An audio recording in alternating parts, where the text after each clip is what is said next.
just keep rubbing. There's a lot of different things that you can do with this glazing technique I'm showing you. Part 2 of distressing this table and also applying stain after distressing. So just to recap, I painted this table with chalk paint. The top I painted black, the bottom I painted blue, and then I went ahead and used sandpaper to distress it. Now the top, I actually already did the process that I'm about ready to show you. I already did that on here, which is applying a brown stain to the chalk paint. And this is the stain I'm using. When I glaze, I use furniture stain. I'm not talking about the stuff that you buy at the store that's called Glaze. I think that's like way more expensive than furniture stain. I don't even know, I haven't shopped for it. I just love the look of how furniture stain turns out. It's by Rust-Oleum and it's called Kona. And this stuff is really, really thick. Ooh, she be looking real thick. So depending on how much you want to change the color on, you know, the colored part of your furniture, you might want to actually clear coat this first. Like I said in my prior video, I did test it, so I know that it's what I want. So I'm just gonna go ahead and open this. I just got done using it, so I'm not gonna shake it. Normally I would shake it.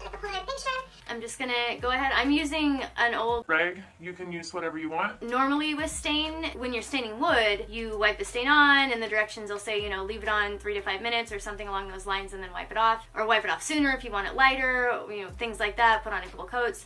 Since we're putting this right over paint, specifically chalk paint, which it does work over regular latex paint as well. The latex paint definitely doesn't absorb it as much, but if that's the look you're going for, then there you go too. But you don't want to put it on and then wait to wipe it off. You pretty much put it on and wipe it off as you're putting it on. Dip my rag, and I mean, you don't want it super dripping just because you don't want to make a mess. When you first go to apply it, it's just going to look like, oh my gosh, that's really brown. It's just applying stain over paint. This part's still looking dark. We got to get some of that stain off. One of the cool things is you get your stain right in these creases right here. And then when you go to wipe it off, it kind of stays in there. It gives it a really neat aged look. Get that into the creases, and then you just kind of want to keep rubbing because it does, you don't just want to like stop and, you know, take a phone call or something. Or stop to make a TikTok. It does dry. The longer you leave it on the wood, the darker it's going to be. If you haven't subscribed, be sure to subscribe. Or you might find this in your bed.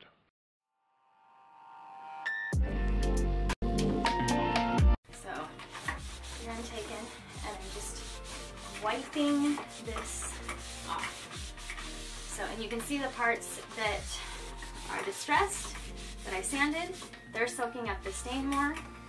The part that is blue is just getting toned down. So it's still blue, but it's a toned down version of blue, and I like it better for the look that I am going for. Okay.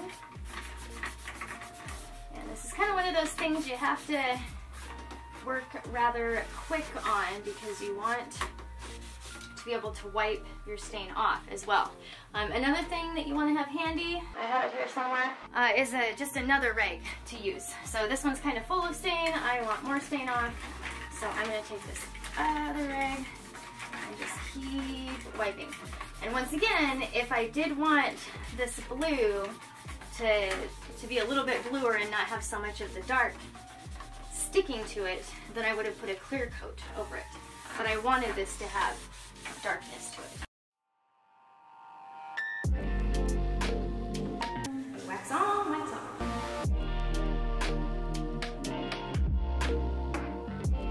If you have any questions, be sure to ask.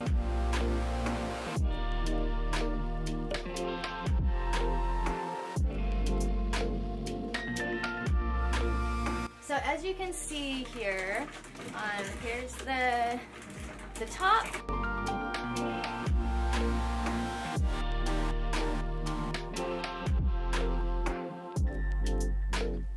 The one thing I haven't done is the front drawer. So I painted it black. Actually, before I painted it black, I painted it blue.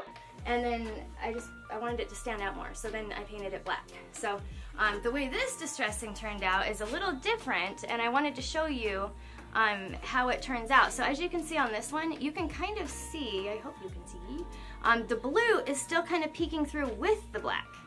So that's gonna give it just a little bit of a different look. Now, if I wouldn't have sanded as hard, I could have had the black with just the blue showing through, which would have been really cool. Or if I would have put the blue on, then put a clear coat on, then the black on, it would be really easy just to sand or wet distress, which we'll talk about wet distressing later.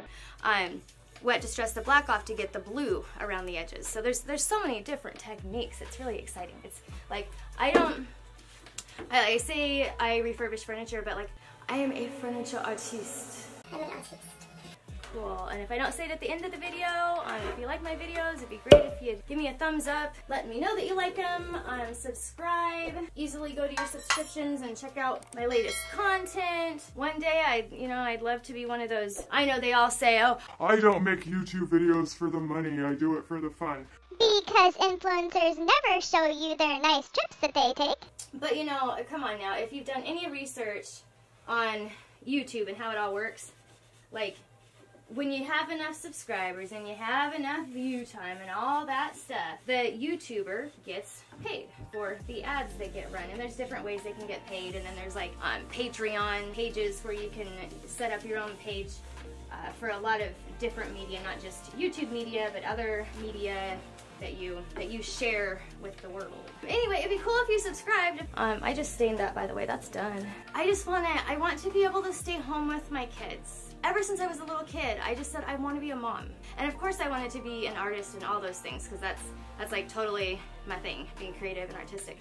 To end my rant, it'd be super cool if you subscribed, shared it with your friends, any of that stuff, just to help a mom be able to stay home with her kids, because any little bit of extra income would help. And as I've left you with before, my Jerry Springer final thoughts, well, Angela Sawyer final thoughts, do something nice for someone today. Compliment someone. Hold the door open for someone. Do something nice for someone. This world needs more nice people. So have a fantastic day, and I will see you next time. Peace